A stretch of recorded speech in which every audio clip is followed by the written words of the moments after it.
រលឹមតង់តង់ទឹកដក់តាមតោបេះដូងកញ្ជ្រោលនឹកដល់សង្សារដល់ថ្ងៃភ្ជុំបិណ្ឌយើងបានសន្យាទៅវត្តជុំគ្នាទៅបោះបាយបិណ្ឌលឺមនរងាវកញ្ជ្រៀវពេញព្រៃដល់មនុស្សប្រុងស្រីទៅបោះបាយបិណ្ឌអ្នកខ្លាំងរូតរាំងរៀបចំចង់ហាន់ប្រកេនព្រះសង្ឃគង់ចាំនៅវត្តរដូវភ្ជុំបិណ្ឌមាន15ថ្ងៃបងប្អូនប្រុងស្រីសម្រាំងកិច្ចការរស់នៅជិតឆ្ងាយមកជួបជុំគ្នាសប្បាយខ្ញើខ្ញារួមគ្នាធ្វើបុណ្យ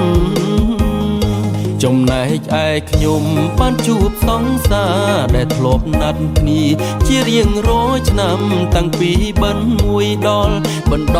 15មិនដែលខកខានទៅបោះបាយបិណ្ឌ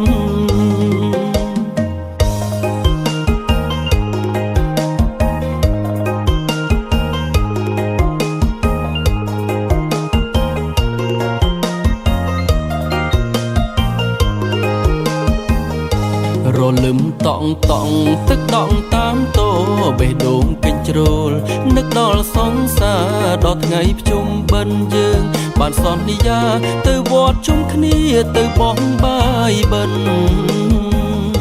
លឺមនរងាវកញ្ជ្រៀវពេញព្រៃដល់មនុស្សប្រុងស្រីទៅបោះបាយបិណ្ឌអ្នកខ្លាំងរូតរាំងរៀបចំចង់ហាន់ប្រកេនព្រះសង្ឃគង់ចាំនៅវត្តរដូវភ្ជុំបិណ្ឌមាន15ថ្ងៃបងប្អូនប្រុងស្រីសម្រាំងកិច្ចការរស់នៅជិតឆ្ងាយមកជួបជុំគ្នាសប្បាយខ្ញើខ្ញារួមគ្នាធ្វើបុណ្យចំណែកឯខ្ញុំបានជួបសង្សារដែលធ្លាប់ណាត់គ្នាជារៀងរាល់ឆ្នាំតាំងពីបិណ្ឌ1ដល់បិណ្ឌ15មិនដែលខកខានទៅបោះបាយបិណ្ឌ